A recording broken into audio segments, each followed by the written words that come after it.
पुढच्या महत्त्वाच्या बातमीकडे वळतोय। राजीनामा दे नाहीतर समुद्रामध्ये उडी हाण अशी प्रतिक्रिया मनोज जरांगे पाटलांनी भुजबळांच्या राजीनाम्याच्या वक्तव्यावर बोलताना दिलेली आहे।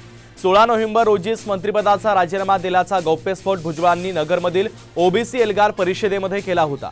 त्यावर तुला सगळ्यांनी साइडलाइन केलंय असं देखील मराठा आंदोलक मनोज जरांगे पाटील यांनी भुजबळ यांच्यावर टीका करताना म्हटलेलं आहे। 17 नोव्हेंबरला ह्या ओबीसी एल्गारची पहिली रॅली झाली अंबडला, बरोबर। 17 नोव्हेंबर पहिली रॅली अंबडला झाली आणि ऐका 16 नोव्हेंबरला मी मंत्रिमंडळाचा राजीनामा दिला। मला काय करायचं, मंत्रिपदाचा राजीनामा दे नाही ते समुद्रात उडी आण। मला करायचं काय, तू राजीनामा दे नाही तर नको देऊ।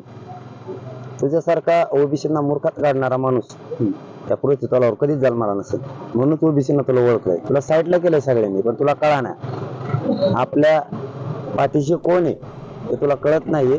तू थोडे दिवस थांब, तुला कळेल तुझ्या पाठीशी कोण आहे।